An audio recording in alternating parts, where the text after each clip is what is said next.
About 4 years ago, I found myself sitting in a booth at Buddy's Barbecue on Broadway, across from a man named Bill Patterson. Bill had spent 31 years teaching ancient history at the University of Tennessee before retiring. He was the kind of historian who had learned to distrust easy answers not because he enjoyed tearing beliefs apart, but because he had spent a lifetime watching evidence complicate the stories people preferred to tell. A week earlier, at a faculty retirement dinner, I had mentioned that I had been reading Baruch Spinoza's approach to the Bible. I probably sounded more enthusiastic than I realized. Bill gave me that unmistakable look academics sometimes give when they hear something that interests them enough to challenge it. Then he said simply, "Let's get lunch." So there we were, two retired teachers, pulled pork sandwiches, sweet tea packed with too much ice, the ordinary noise of a restaurant around us. And then Bill leaned forward over his tray and asked me a question that followed me home that afternoon and stayed in my mind for months. He reminded me that the Romans were obsessive administrators. They kept records of taxes, troop deployments, provincial unrest, political disputes, executions, unusual natural events, and nearly everything else that affected imperial order. Then he asked me to consider the crucifixion story I had heard since childhood. If darkness really covered the land for hours, if the earth shook, if rocks split apart, if tombs opened, if dead people entered Jerusalem and appeared to the living, then why, he asked, would no Roman administrator have written something down? Where was the record? It was not an attack disguised as a question. That mattered. Bill was not mocking Christianity. He had taught Roman history for 3 decades, and he treated historical evidence the way a careful carpenter treats a measuring level. Before declaring something straight, you check it. His question was really asking something more difficult. Had I ever checked? For most of my life, I had studied the story from inside the tradition that preserved it. I had read what Christians wrote about Jesus. I had listened to sermons about Jesus. I had taught material shaped by Christian interpretations of Jesus. But had I ever seriously examined what people outside that tradition recorded? Had I placed the Christian narrative beside the surviving testimony of Roman historians, Jewish writers, imperial officials, inscriptions, and other ancient evidence? I had not. And that realization disturbed me more than Bill's question itself. I drove home that afternoon with the radio turned off. Later that night, I sat at my desk while a cup of coffee slowly went cold beside the keyboard, and I began searching not first through the Bible, but through the surviving voices of the ancient world surrounding it. I looked toward Rome, toward historians, toward administrators, toward writers who had no theological obligation to defend Christianity and, in some cases, had every reason to dislike it. And what I discovered was not what I expected. The problem was not that every ancient outsider ignored Jesus. They did not. The more uncomfortable problem was that some outsiders did mention Jesus and the movement associated with him. But the picture they preserved was not identical to the picture I had inherited. That distinction matters. Historical investigation rarely gives us a perfectly clean choice between everything happened exactly as one source says and nothing happened at all. More often, we are dealing with layers, different witnesses, different purposes, different political environments, different audiences, and different interpretations of the same period. Spinoza understood how dangerous this could feel. He lived in a world where sacred texts were often approached with the conclusion already fixed in advance. The text was expected to confirm doctrine. Doctrine was not expected to submit itself to investigation. Spinoza reversed that intellectual habit. If we want to understand a text, we must examine it as carefully as we examine anything else in nature. Its language, its historical environment, its authors, its assumptions, its internal tensions, and the evidence surrounding it. That sounds almost obvious today. In Spinoza's century, it was explosive. And perhaps it remains more explosive than we like to admit. Because there is a difference between reading to understand and reading to protect what we already believe. When we read only to protect a conclusion, every contradiction becomes a threat. When we read to understand, contradiction becomes information. So I began with a basic question. What evidence for Jesus survives outside the New Testament? You may have heard the claim that there is absolutely no ancient evidence for Jesus beyond Christian scripture. That claim is too simple. Within roughly the 1st century following the crucifixion, several non-Christian or non-gospel writers refer either to Jesus, to Christians, or to the movement that developed around him. Among the names commonly discussed are Tacitus, the Roman senator and historian; Josephus, the Jewish historian associated with the Flavian court; Pliny the Younger, the Roman governor who wrote to Emperor Trajan about Christians, and other ancient figures whose surviving references are more fragmentary or disputed. These were not evangelists trying to convince people to accept Jesus as divine. That is precisely why their testimony becomes interesting. A sympathetic source may tell us what a community believed about itself. A hostile or indifferent source can sometimes tell us what outsiders believed had happened, and the difference between those perspectives may reveal something neither one shows completely on its own. The most important Roman reference for our purposes comes from Cornelius Tacitus. Tacitus was born around the middle of the 1st century, approximately a generation after the crucifixion. He eventually entered the highest circles of Roman political life, serving as senator, consul, provincial governor, and historian. He was not a marginal commentator. He belonged to the imperial world whose records and political memory shaped Roman understanding of the previous century. Around the early 2nd century, Tacitus composed his time's annals, an extensive history of imperial Rome beginning with the death of Augustus. In Book 15, while describing the catastrophic fire that devastated Rome during Nero's reign, Tacitus explains how Nero attempted to redirect suspicion away from himself. The emperor blamed Christians, but Tacitus understood that many readers would need an explanation. Who were these Christians? Where had they come from? Why were they called by that name? And so, almost as a historical aside, he traces the movement back to a figure he calls Christus, executed during the reign of Tiberius under Pontius Pilate. Then Tacitus describes the movement as having been temporarily suppressed before breaking out again, first in Judea and eventually in Rome itself. And his language is anything but friendly. He treats Christianity as a destructive superstition. He speaks of Judea with contempt. He places Christians among the troublesome and shameful movements that, from a Roman aristocrat's perspective, seem to flow toward the capital from the edges of the empire. That hostility is important. Tacitus is not trying to save Christianity. He is not writing theology. He is not proclaiming resurrection. He is explaining a political and social phenomenon. Yet beneath his contempt, several basic elements remain. A movement associated with Christus existed. Its founder was executed. The execution happened under Pontius Pilate during Tiberius's reign. The movement began in Judea. It survived the death of its founder, and eventually it reached Rome. So already we face something more complicated than either extreme usually allows. The external record does not simply erase Jesus, but neither does it reproduce the gospel narrative in full. Tacitus does not stop to describe angels. He does not describe earthquakes. He does not mention open tombs. He does not tell his Roman readers that the dead walked through Jerusalem. He gives them something colder and far more administrative. An execution, a provincial governor, a troublesome movement, a temporary suppression, and then a movement that refused to disappear. That difference is where our investigation truly begins.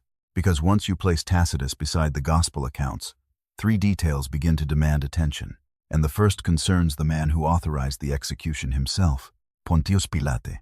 The first detail concerns Pontius Pilate, and this matters because the Pilate many people carry in their imagination is not merely a historical figure. He is a character, a particular kind of character, a reluctant ruler, a conflicted administrator, a man caught between political pressure and personal conscience.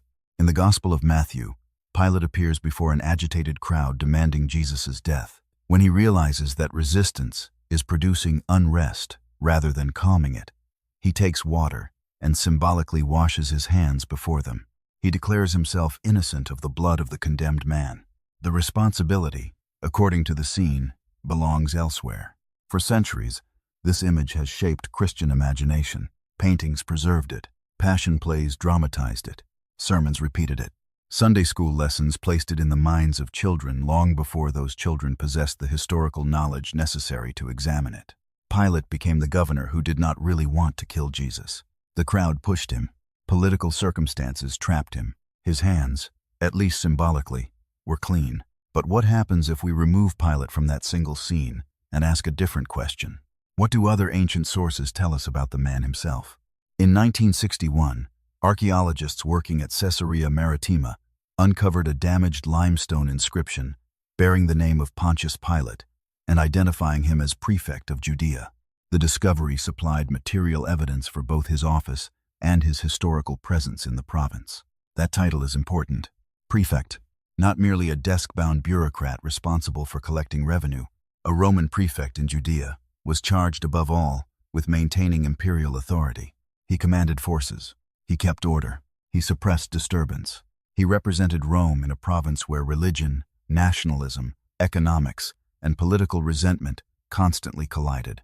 That alone does not tell us whether Pilate was cruel or compassionate. For that, we have to look further. Philo of Alexandria, a Jewish philosopher who lived during Pilate's governorship, left us a far darker portrait. Philo describes Pilate's administration through accusations of bribery, insult, robbery, outrage, repeated executions, and severe brutality. Josephus also records incidents in which Pilate's decisions provoked intense Jewish opposition. In one episode, Roman military standards carrying images associated with the emperor were introduced into Jerusalem, offending Jewish religious sensitivities. In another, Pilate used money connected to the temple treasury to finance an aqueduct. When protests followed, soldiers entered the crowd in disguise and violence erupted. Josephus also describes Pilate's violent response to Samaritans in an incident serious enough to contribute to his removal from office. This is the historical environment in which we must place Matthew's hand-washing scene. Not because Matthew must automatically be wrong, not because Philo must automatically be right about everything, but because historical honesty requires us to allow conflicting evidence to remain visible long enough to examine it. And the conflict is difficult to ignore. The Pilate described by hostile contemporary and near-contemporary sources does not immediately resemble a man tormented by moral hesitation over a single provincial execution. He resembles a Roman official whose reputation was built upon maintaining control with force. That does not prove that Pilate could never hesitate. Human beings are not machines. A brutal ruler can hesitate. A cruel official can make exceptions. A man can behave differently in different circumstances. But evidence changes probability. Context changes how we read a scene. And this is precisely where Spinoza's discipline becomes useful. Do not ask first, how can I preserve the image I inherited? Ask instead, what does the available evidence permit me to conclude? Those are not the same question.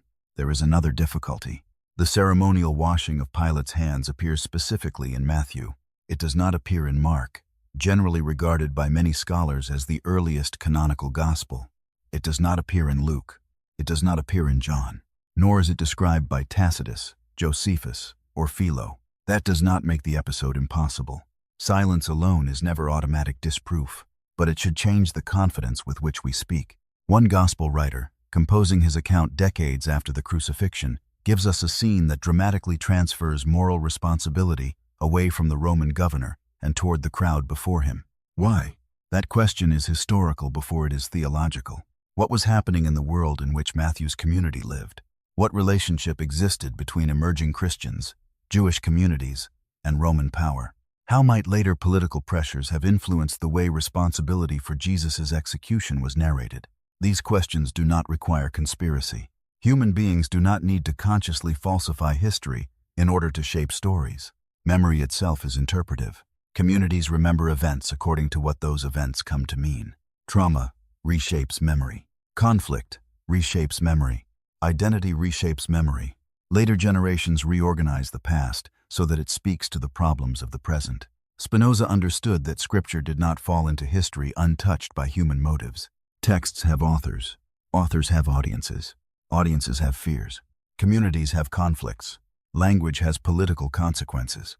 To understand a sacred narrative historically, therefore, does not necessarily mean mocking it. It means refusing to strip it of the human circumstances in which it was written. When I first encountered Philo's description of Pilate, I thought about the image I had been given as a child. I remembered the gentle governor beside the bowl of water, the sad expression, the reluctant authority, the clean hands. For decades, that image had existed in my memory with the solidity of fact. Then a different source entered the room, and suddenly the painting began to crack. That experience is unsettling because the mind often confuses familiarity with truth. We hear something repeatedly. We encounter the same image in childhood, worship, art, family conversation, and public culture. Eventually, we stop remembering that we learned it. It simply becomes part of reality. But repetition is not evidence.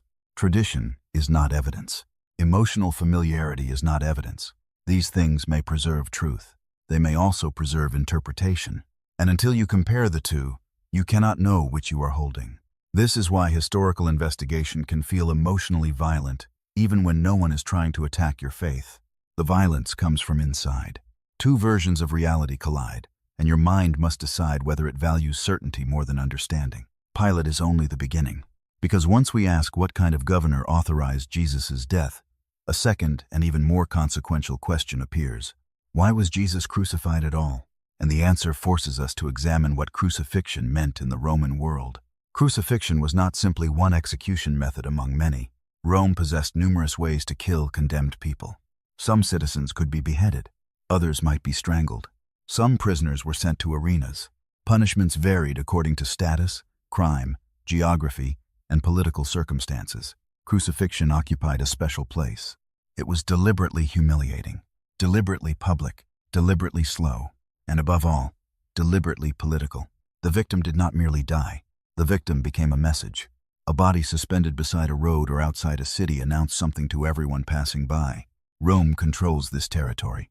Rome determines the limits of acceptable resistance. Challenge that authority, and this is what can happen to you. That is why crucifixion was commonly associated with slaves, rebels, insurgents, pirates, and others whose actions threatened Roman hierarchy. The cross functioned as punishment and propaganda simultaneously. Tacitus says that Christus suffered the extreme penalty under Pontius Pilate.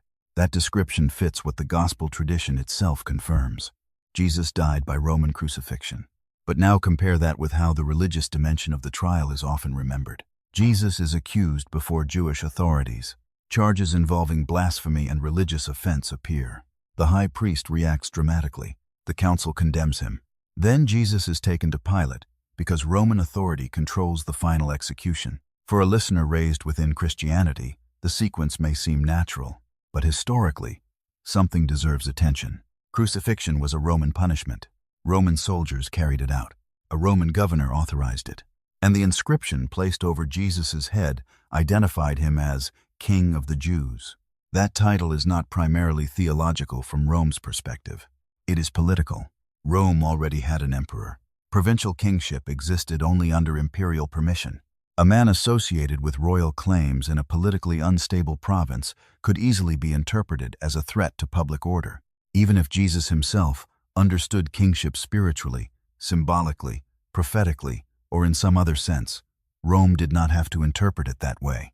Empires are often less interested in what dissidents mean than in what crowds might do with their words.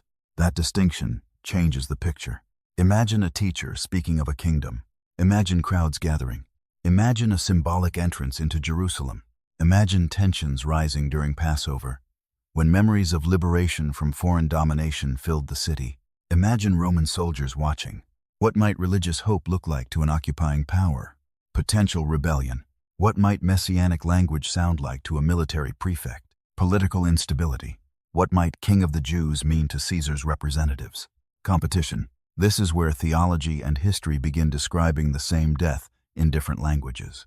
Christian theology eventually interprets the crucifixion as a redemptive event. Rome would have interpreted it as an act of political control. Those meanings are not identical, but neither must we pretend that only one level can exist. A later religious community can assign cosmic meaning to an execution that imperial authorities understood in purely political terms. History tells us what institutions believed they were doing. Theology tells believers what the event ultimately meant. Confusion begins when one perspective is presented as though it exhausts every possible description of the event. From the Roman side, there is little need for mystery. A provincial figure became associated with kingship. He gathered followers. The authorities regarded the situation as sufficiently dangerous to justify execution. The Roman state crucified him. The sign made the charge visible. King of the Jews. The cross itself becomes part of the evidence. Not because wood can speak, but because institutions reveal their intentions through the punishments they select. A government does not choose punishment randomly. Punishment communicates. A fine says one thing. Imprisonment says another. Public execution says something else. Crucifixion said, "You challenged the order. The order survived. You did not." And yet history contains an irony Rome could not have anticipated. The man disappeared from the cross. The movement did not. That irony becomes even sharper when we remember what Tacitus tells us. The execution temporarily checked the movement. Then it returned. Eventually it reached Rome itself. The empire succeeded in killing the individual and failed to eliminate the idea associated with him. That pattern appears repeatedly in human history. Power often understands bodies better than beliefs.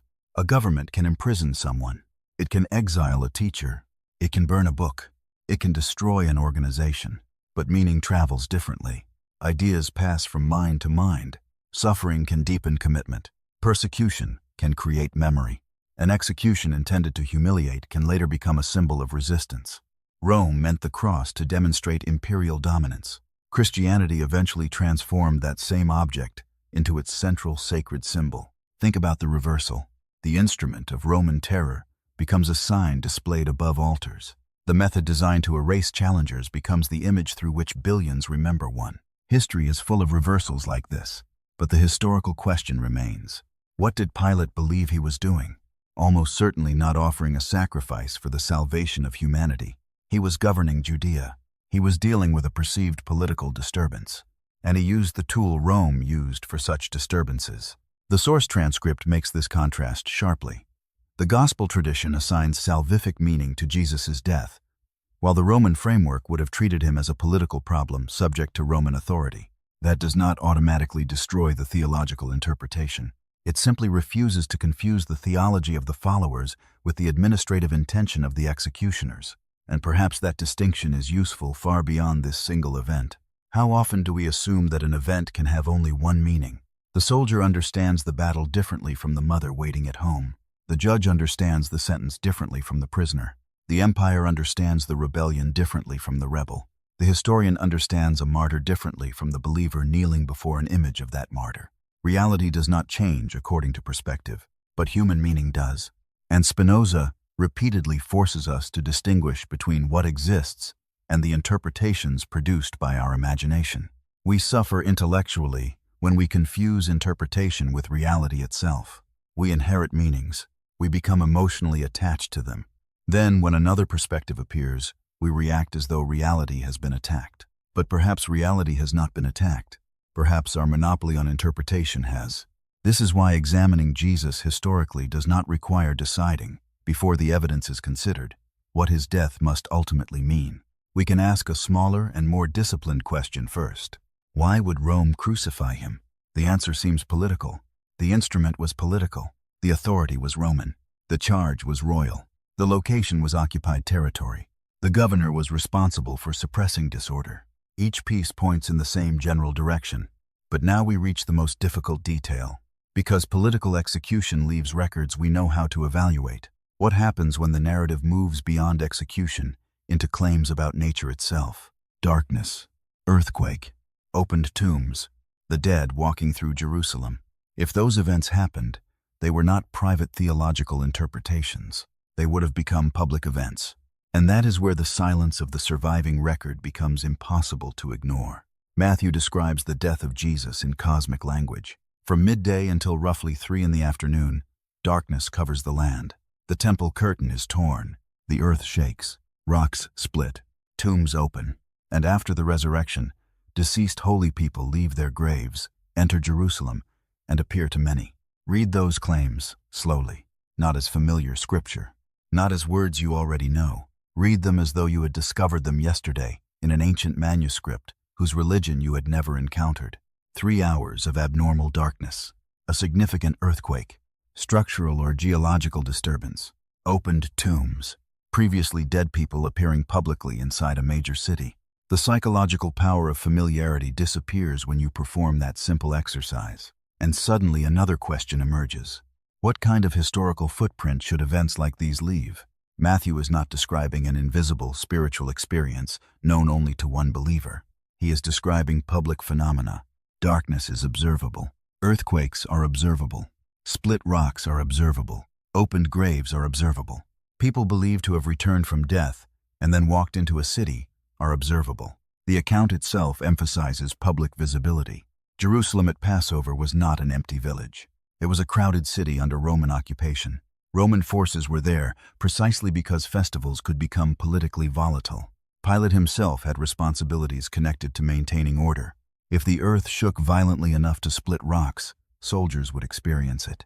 If darkness covered the region for hours, administrators would experience it. If tombs opened, families would experience it. If dead people entered Jerusalem and appeared to many, then by Matthew's own description the phenomenon had multiple witnesses. So where is the secondary record? This is the question that initially sent me looking. Tacitus describes the imperial period in detail. He says nothing about such phenomena surrounding Jesus' death. Josephus devotes enormous attention to first-century Judea. He records rebellions, disturbances, political conflicts, strange occurrences, prophets, leaders, wars, and disasters. Yet we do not find him describing Jerusalem's dead returning to life at the crucifixion. Philo, alive during the period, gives us information about Roman administration and Pilate. Nothing comparable appears there. Pliny, later confronting Christianity administratively, describes Christian practices and asks Emperor Trajan how he should deal with believers. He does not explain their origin by referring to a publicly witnessed resurrection of the dead in Jerusalem. The silence itself does not mathematically demonstrate that an event did not occur. That must be emphasized. Historians work with incomplete records. Most ancient documents disappeared. Libraries burned. Papyrus decayed. Wars destroyed archives. Countless events happened without leaving any surviving written description. Silence must therefore be interpreted carefully. But not all silence has equal significance. Suppose someone claims that a single unknown man quietly experienced a vision in a remote village. The absence of an imperial report tells us almost nothing. Why would Rome record it? But suppose someone claims that hundreds of graves opened in a major provincial city, that previously dead people were publicly seen, that an earthquake struck, and that midday darkness lasted for hours. Now the expected documentary footprint increases. The larger and more public the alleged phenomenon, the more meaningful widespread silence becomes. This is not hostility. It is proportional reasoning. If I told you that a candle went out in my bedroom last night, you would not expect tomorrow's newspaper to mention it. If I told you that every electrical device in North America stopped functioning for 3 hours, you would expect records everywhere. The scale of a claim determines the scale of evidence reasonably expected. That is why Matthew 27 creates such a difficult historical problem. There is one ancient thread sometimes raised in connection with the darkness. A writer named Thales may have described a period of darkness, although his work itself no longer survives. Our knowledge comes through Julius Africanus, a Christian writer centuries later, who refers to Thales while rejecting an explanation involving a solar eclipse. Africanus's astronomical objection is sensible. Passover occurs around a full moon. A normal solar eclipse requires the moon to stand between Earth and the sun. At full moon, the geometry is reversed. So a standard solar eclipse cannot explain prolonged Passover darkness. But even if we grant that Thales referred to unusual darkness connected with the period, the larger historical problem remains. One possible reference to darkness is not evidence for every additional event. It does not give us the earthquake. It does not give us split rocks. It does not give us open tombs. And most significantly, it does not give us dead people entering Jerusalem. The surviving historical record remains silent regarding those spectacular claims. This is the moment where many readers become defensive. They feel a choice approaching: either defend Scripture or abandon it. Either believe everything literally or reject everything. But that binary choice is itself a product of a certain way of thinking. Spinoza offers another possibility. Ask what kind of text you are reading. Ask what the author is doing. Ask what ancient audiences understood when cosmic imagery surrounded the death of an important figure. Ask whether theological meaning is being communicated through historical narration. Ask whether an author can believe something deeply without writing modern journalism. Ancient writers did not divide fact, symbolism, theology, memory, and meaning according to the categories modern readers often impose. Kings were described through celestial signs. Battles acquired omens. The deaths of significant figures were surrounded by portents. Nature itself could be described as responding to moral or political catastrophe. This does not mean every supernatural detail is automatically symbolic. That would merely replace one dogmatism with another. It means we investigate genre before assuming interpretation. Spinoza's method asks us to resist the emotional temptation to decide first and examine later. Look at the evidence. Look at the text. Look at comparable writing. Look at what independent sources confirm. Look at what they do not. And then allow uncertainty to remain where certainty is not justified. That final step is extraordinarily difficult. Human beings hunger for completion. We prefer a flawed answer to an unfinished question. A complete story feels safer than an incomplete archive. Religion can satisfy that hunger. So can ideology.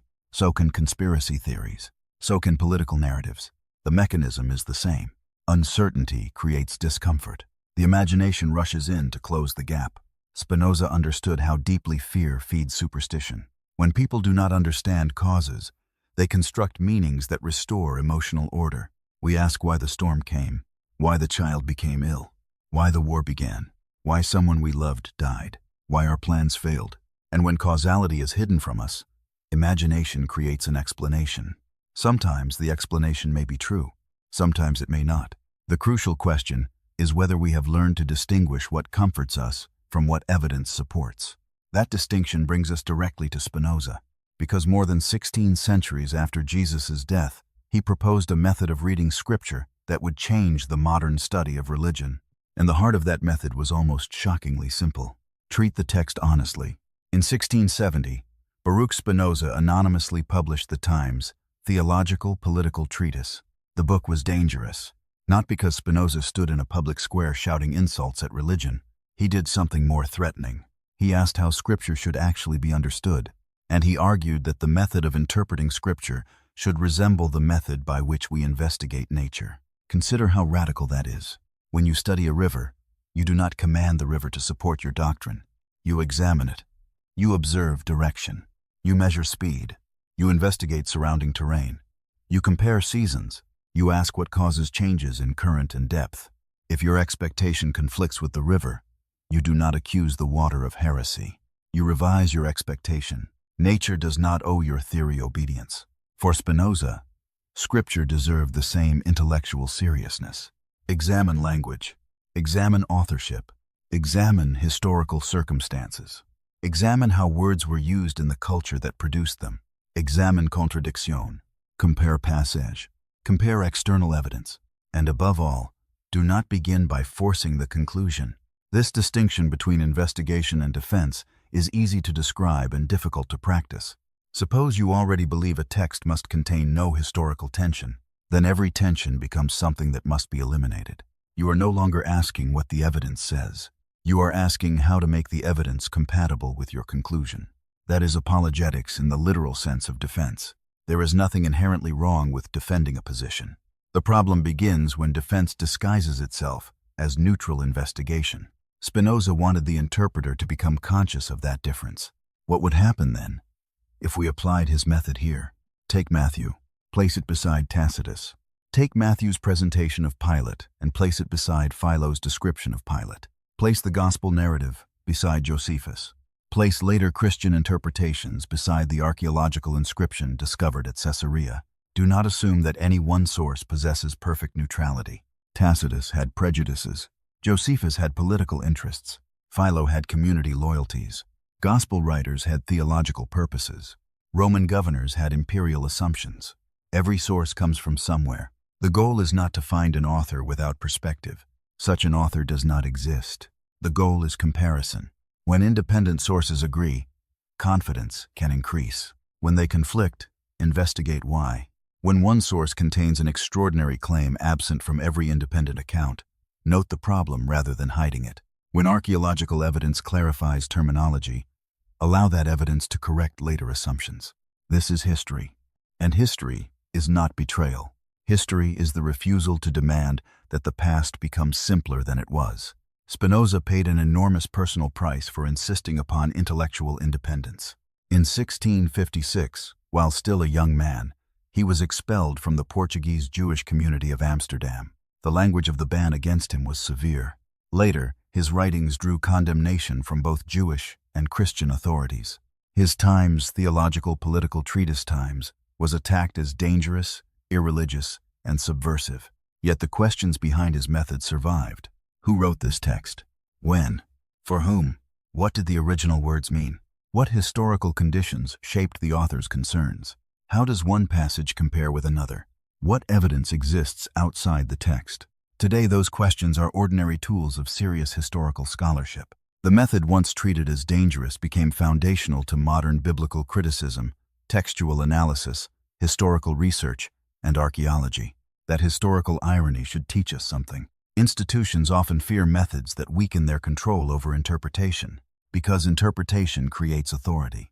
If only the priest may explain the text, the priest possesses power. If only the party may explain history, the party possesses power. If only the government may interpret events, the government possesses power. If only your family may define who you are, your family possesses power. Understanding is therefore not merely intellectual. It can be liberating. This connects to one of Spinoza's deepest ideas. Human freedom grows as understanding grows, not because knowledge removes us from causality. Spinoza does not imagine human beings as magical exceptions floating outside nature. We are part of nature. Our thoughts have causes. Our fears have causes. Our desires have causes. Our beliefs have causes. But there is a difference between being driven by forces we do not understand and becoming increasingly conscious of those forces. Imagine someone who becomes angry whenever his beliefs are questioned. He says, "I am defending truth."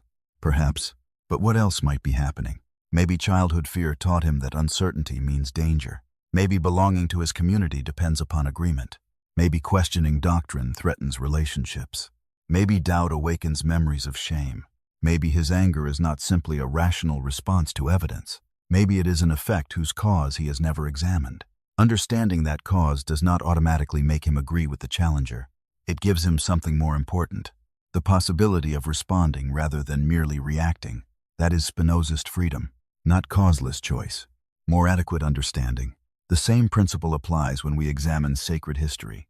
Why does one contradictory source frighten us? Why does the possibility that Matthew shaped a narrative feel like an attack on God? Why should historical complexity produce panic? If faith depends upon never encountering conflicting evidence, then perhaps the thing being protected is not faith. Perhaps it is certainty, and certainty is psychologically addictive. It creates the feeling that the world is stable, that our identity is secure, that our group is correct, that the past has been settled, that death has been explained, that morality has been guaranteed, that someone, somewhere, possesses the whole picture. But what if intellectual maturity requires us to surrender that security? Not surrender reason, not surrender meaning. Surrender the demand that our inherited explanation be protected from investigation. Spinoza was not asking people to stop thinking. He was demanding that they think more carefully. And when we do that with the crucifixion accounts, the result is not a single clean replacement story. It is something more complicated. The Roman evidence tells us one kind of story. The gospel tradition tells us another. And neither gives us the entire event from a neutral point outside history. So what remains when we put both on the table? Start with the points that appear historically firm. There was a movement centered on Jesus. Jesus was associated with Judea. He was executed under the authority of Pontius Pilate during the reign of Tiberius. The method of execution was crucifixion. His followers did not disappear permanently after his death. Instead, the movement expanded. Eventually, it reached Rome itself. By the time of Nero, Christians were sufficiently visible to be used as scapegoats after the Great Fire. By the early 2nd century, Pliny the Younger was dealing with enough Christians in his province to seek guidance from Emperor Trajan. That pattern deserves attention. Something happened after the execution. Whatever explanation one accepts for Christian origins, Rome failed to extinguish the movement. Tacitus confirms that Christianity survived and spread, even while expressing contempt for it. Pliny confirms the practical administrative problem created by growing Christian communities. The movement did not behave like a defeated political faction expected to dissolve after the death of its leader. But what independent Roman sources do not give us is equally important. They do not independently describe the resurrection. They do not record opened graves in Jerusalem. They do not describe dead saints entering the city. They do not record the sequence of cosmic signs presented in Matthew. This does not settle theology. It defines the surviving historical record. That distinction is essential. History has limits. It can tell us what sources say. It can compare witnesses. It can estimate probability.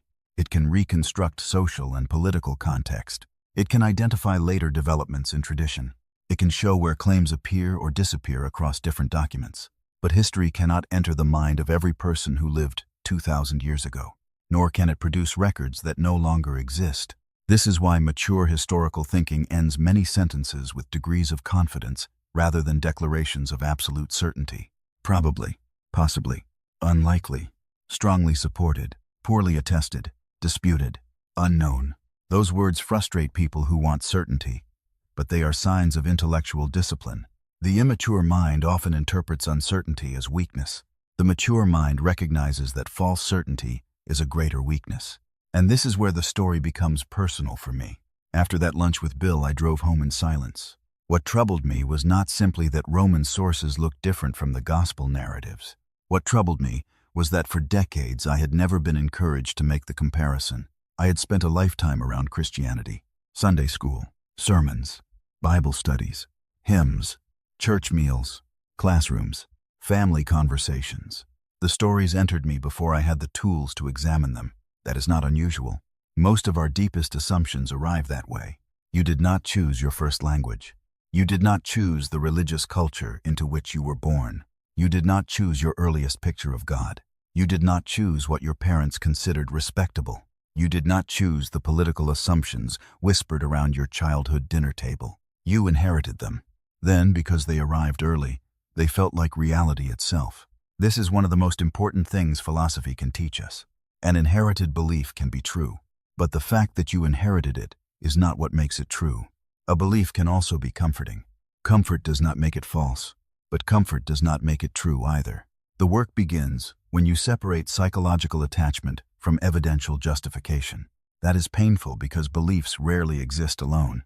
They are connected to people. Questioning a doctrine may feel like questioning your mother. Reconsidering a Bible story may feel like betraying the pastor who cared for your family. Changing a political belief may feel like abandoning your community. Admitting uncertainty about God may awaken terror about death. The belief, therefore, carries emotional weight far beyond its intellectual content. Spinoza would ask us to understand those causes. Why does this belief matter to me? What emotion appears when it is challenged? Fear? Anger? Sadness? Shame? Relief? Curiosity? What does that reaction reveal? Not about whether the belief is true, about the way the belief functions inside me. This is crucial. Emotional reactions are evidence about ourselves, not necessarily evidence about the external claim. Feeling offended does not prove the speaker wrong. Feeling peaceful does not prove the speaker right. Feeling terrified does not prove danger exists. Feeling certainty does not prove certainty is justified. To Spinoza, human beings become more passive when they are governed by affects whose causes they do not adequately understand. We imagine ourselves freely choosing our conclusions, while unseen histories, loyalties, fears, and desires move beneath consciousness. The first movement toward freedom is recognition. I was taught one version. That does not automatically mean the version was false. It means it was incomplete as an education, because I was rarely shown the competing evidence. I was rarely shown Pilate through Philo. I was rarely asked what crucifixion communicated politically. I was rarely asked why Matthew alone gives certain dramatic details. I was rarely invited to consider how historians weigh silence. Perhaps many of the people who taught me did not know these things themselves. I do not need to imagine deliberate deception. Traditions reproduce themselves without conspiracies. A teacher repeats what he learned from his teacher. A pastor repeats what seminary emphasized. Parents teach children what their parents taught them. Each generation may be sincere. Sincerity, however, does not create completeness. That is why Spinoza's challenge is not primarily against bad people. It is against passive inheritance. Do not merely receive. Examine. Do not merely repeat. Understand. Do not merely defend. Compare. Once I accepted that principle, something unexpected happened. The historical contradictions became less frightening, because I no longer needed every source to agree. Tacitus could be Tacitus. Matthew could be Matthew. Josephus could be Josephus. Philo could be Philo. Each source could speak from its own world. I could ask what each one reveals without demanding that history become a courtroom in which only one witness is allowed to survive. And that leads us to the final point.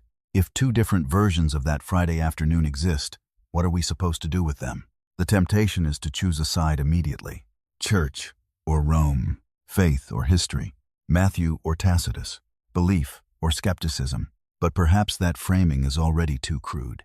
Tacitus is not Rome in some perfect universal sense. Matthew is not faith in some simple universal sense. Both are human texts. Both emerged from particular contexts. Both were written by men living inside historical worlds. Both reflect purposes. Both select details. Both leave things unsaid. Both deserve investigation. The Roman perspective sees an execution. A Jewish teacher becomes associated with a movement. Imperial authority identifies a threat. A military governor authorizes punishment. Roman soldiers crucify the accused. The charge is political. The man dies. His followers survive. The movement spreads. The Christian perspective looks at the same death and discovers another meaning. Sacrifice, redemption, fulfillment, victory over death, the beginning rather than the end. These meanings operate at different levels. The Roman official asks, "What threat does this man represent to public order?" The believer asks, "What does this death mean for humanity?" Those are not identical questions, and perhaps one of the greatest intellectual mistakes we make is assuming that every source must answer the same question. A Roman historian has little reason to write theology. A gospel writer has little reason to provide an emotionally neutral administrative report. Once we understand that, comparison becomes more intelligent. We stop asking, which document is behaving like a modern newspaper? None of them is. Instead, we ask, what was this author trying to explain? What information did he possess? What community was he addressing? What events did he emphasize? What meaning did he assign? Where does his account agree with independent evidence? Where does it diverge? Where must we remain uncertain?